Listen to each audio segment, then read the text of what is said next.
Alright guys, check out my latest project. This is a John Deere Z810A 48-inch deck on it. This is the 7-iron deck, the flagship mowing deck of the John Deere zero-turn lineup.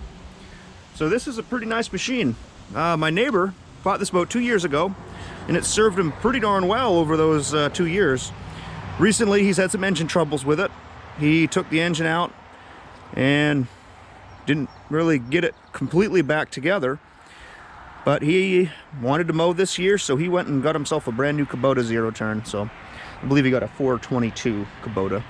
Pretty nice machine. So as a result, this one has been sitting for a little while. He asked me if I was interested in it. I says absolutely. So I've already got it here, as you can see in my trailer, and I've got the motor in the shop. So I'm going to take you guys along and show you what's wrong with this thing, see if we can get it fixed, and go from there.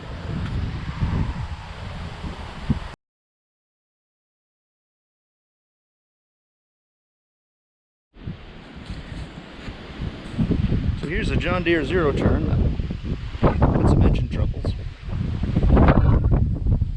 The owner took the engine out of it.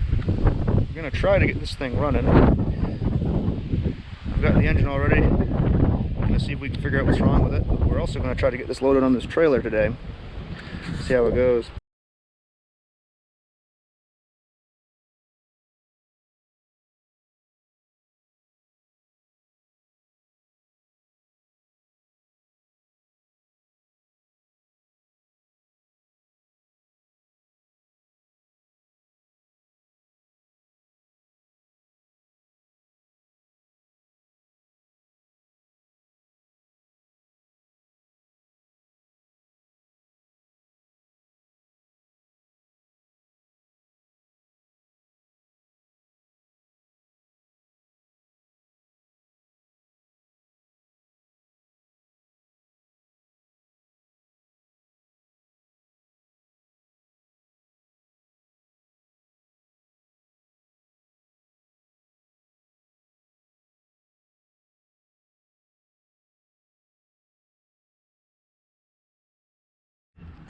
So here we see the world's most powerful push lawnmower.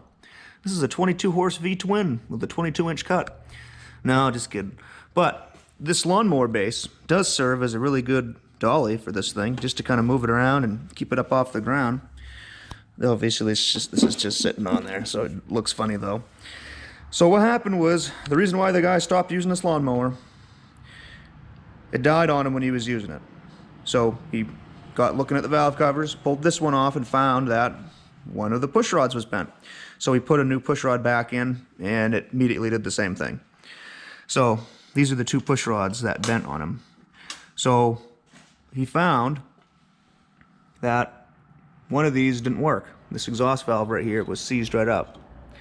This thing did not open, so obviously as soon as you put the new push rod in, bend it immediately. So these are really easy to push valves. So this one, I believe what happened was the engine overheated. I think in the fan shroud, I think there was either a mouse nest or a bunch of grass clippings. And I think this thing just got too hot. You know, the valve guide was able to basically forcefully remove from where it was sitting. So he put a new head on the machine, and he still can't get this exhaust valve to move. So he got frustrated with this, and then basically just bought a new Kubota zero turn. I think it was a Z422 he bought. So anyway, he contacted me and said, hey, do you have any interest in trying to get this thing fixed? So I said, yeah, I'll take a look at it. So that's where we are now. So if I can get this thing running, there's a good chance I'm going to buy the machine from him. So I'm going to see if I can figure out what's going on under here and why that exhaust valve isn't opening now. We'll go from there.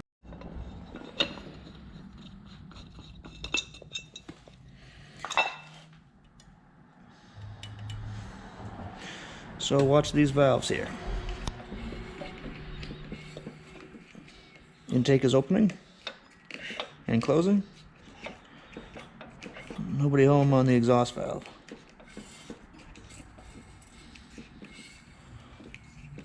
So, gotta figure out what's going on. One thing we're gonna do before we even start messing with this is check the new head that he's got on here and see if the valve's open. Okay, so that one exhaust works and the intake works. Okay, so these are functioning as they should, and the valve springs look like they're in good shape. So the reason this valve isn't opening has to do with the lifter. So let's check that out. So what's happened, it's hard to see on the camera, but do you see that little lifter right there? The push rod has not been on the lifter itself, so that obviously whenever the cam turns the lifters, that's not going to open up that valve. And even this upper one has also kind of come off its seat. So we're going to try to get those installed, see if this thing will move.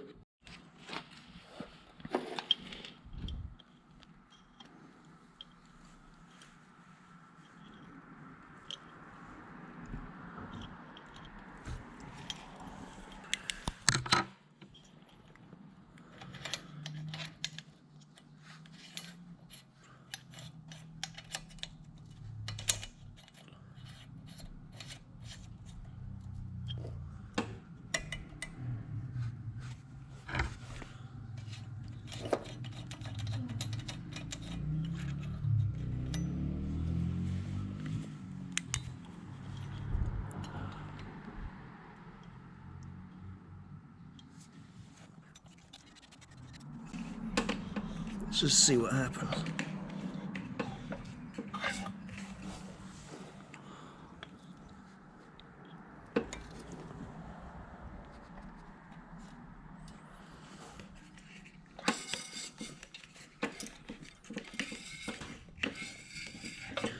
So we got an intake valve.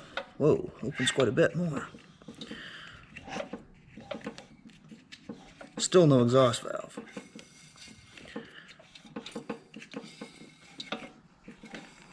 So, something else is going on.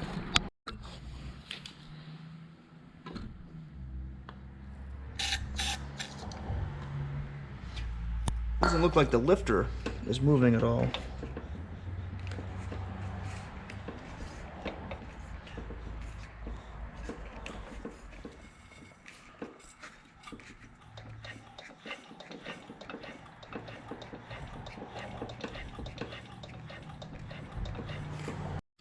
Okay, so what I'm going to try to do, because this lifter isn't moving, I took one of the old push rods and I straightened it out best I could. So what we're going to do is going to try to put this in there, and then because I noticed this rocker didn't seem to be tightening down very much, I think that lifter might be just a little stuck, so I put some penetrating oil in there. And we're going to try to get this little lifter moving again, if we can.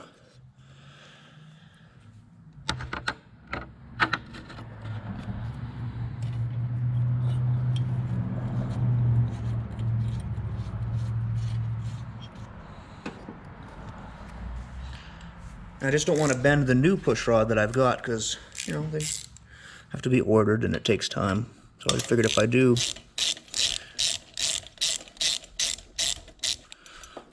need to get a new one.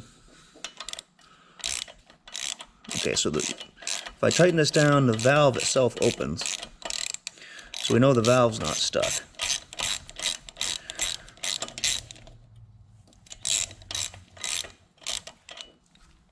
So here we're going to turn this around just to see if we can get this thing moving at all. So there's the intake. That's good. It's just we don't have any action on the exhaust valve. Oh, there we go. We have a little bit of action there, but not much.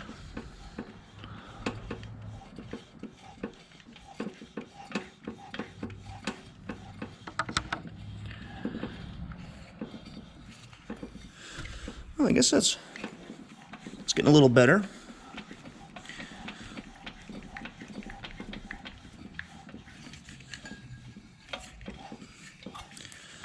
So that intake valve, though, is quite responsive. There's a lot of travel to it. An exhaust valve just seems a little sticky.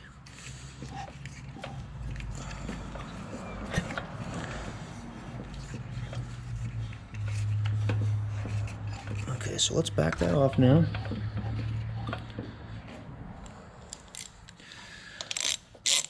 So that's all the way loose.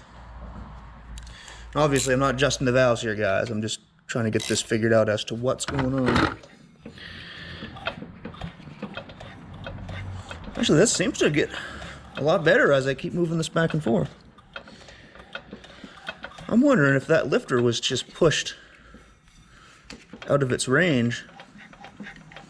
Now that I've got it turning over again, seems to be doing all right. There's valve overlap right there, see? Exhaust is opening as the intake opens.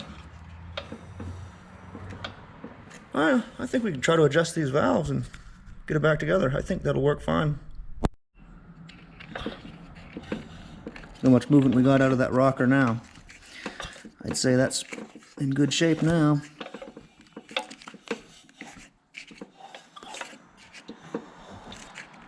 The only thing I'm going to do is going to put the new push rod back in, do a quick valve adjustment, make sure the bolts for the head are torqued down, and then I might put this thing back together. I think this thing will run. This was the only problem with this engine, and it was running beautifully before this, so hopefully it'll all go back together just as easy. We'll see.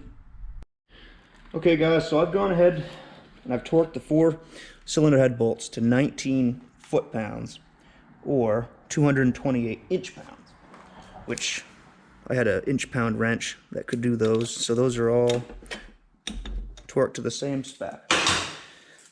They were loose, so I'm glad I checked them because there's a new head gasket in there and everything that has to be to the proper torque or it won't seal. So the next thing I did, because we got to adjust these valves now, I got this handy cylinder head identificator. We got to get this cylinder on top dead center. So as you can see, right there, that cylinder is on top dead center compression, so there's no valve overlap. I've already gone ahead and adjusted this exhaust valve. So the spec on these valves is 4 to 6 thousandths. And that was what I found in the manual. So I adjusted this bottom one to have slight drag at 4 thousandths. So if you put the 5 thousandths feeler gauge in there, it's just about perfect. So we'll go ahead and adjust this intake. Now there wasn't a separate adjustment for the intake or exhaust. It's all basically the same for exhaust or intake. Sometimes they'll be different. So let's do this intake and I'll show you guys what to do in this case. Basically you just want to get this valve ever so tight with the feeler gauge in it and try to get this set screw tightened, and this will affect the torque, so you have to do this multiple times. The idea, see, that's, you can't get that 4 thousandths gauge in there without forcing it, so that's already too tight. Let's just back this off just a little bit.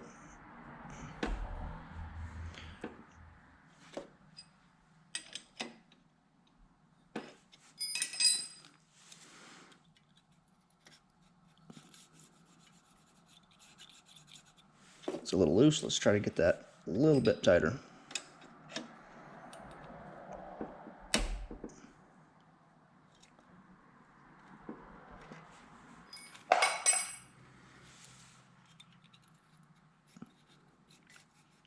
So basically that right there is a really light drag once you get it on top of the valve stem, the feeler gauge, same as this one here. So that's all you need to do to adjust these valves. Just make sure the set screw in the center of these valves is nice and tight. And there's a torque spec for that if you go online and look too, but I've always just figured do some of this by feel. You've done so many of them, after a while you'll get the hang of it. So that's all there is to it. I'll do the other side just to make sure both sets of valves are adjusted properly, and then get this thing back together.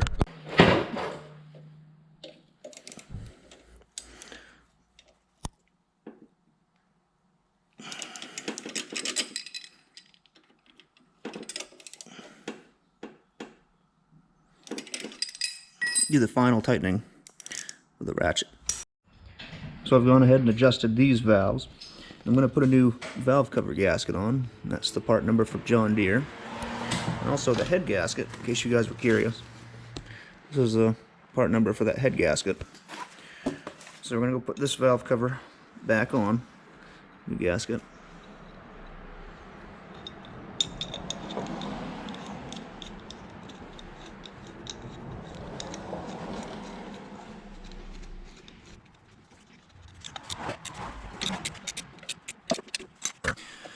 this cylinder and also this cylinder done now.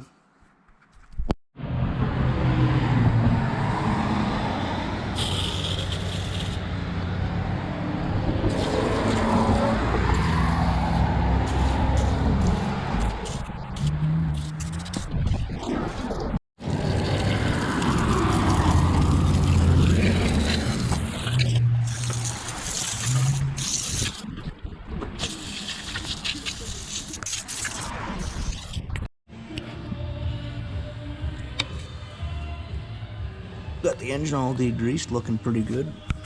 Next up, we're gonna get this shroud to go on top of this. Start getting this thing in the machine. It's a customer's bike I got in the background. Nice street glide. Looks a lot different.